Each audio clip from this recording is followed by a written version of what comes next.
Pwede yun. Tingnan mo yung tumawag sa akin. Dito na ako bumili. Pupunta ako dito sa loob. Shout out na lang.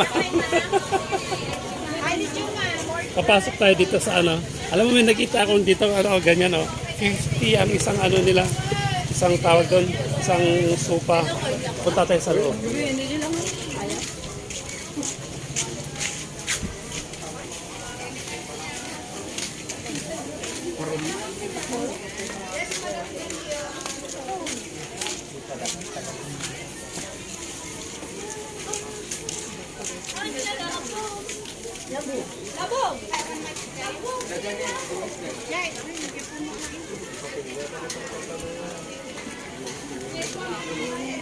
Dito tayo dadaan para maganda.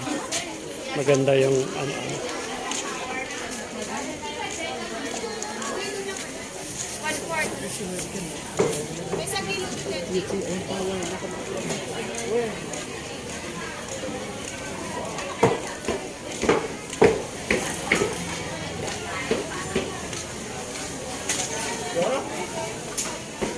Good morning, ba't wala si ano? Napampagayan siya. Busy siya. Okay, magkano ano nila ngayon? Hindi tumaas? Parehas pa rin? 340 na yung madam. Bakit? Bakit? Gusto ko yung first. 850 anin. Magkano? 3? 340 madam. Anong 340? 20 yung itinaas? Opo, 850 anin. Bakit malamig? Siyempre, mga 10, 11 sila nagkakasal. Ay, gano'n. Sige, gusto ko yung ano, yung tawag doon, yung laman.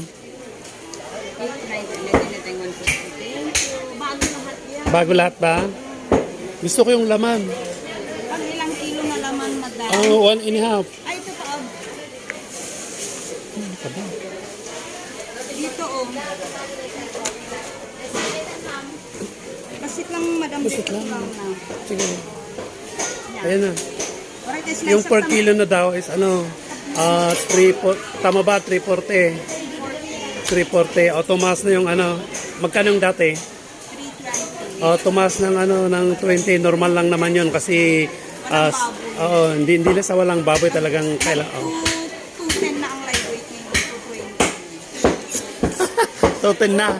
Oh, sabi ni Madam 220 na daw ang ano, ang live weight kaya tumaas yung ano. 'Di ba, ma'am?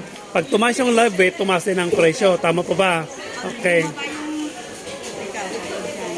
Ano kaya kung diyan na lang? Oo. Ano garod, madam? 1.5.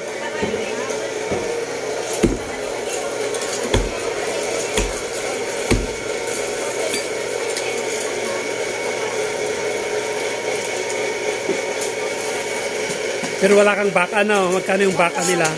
Per kilo nila. Tanungin ko lang.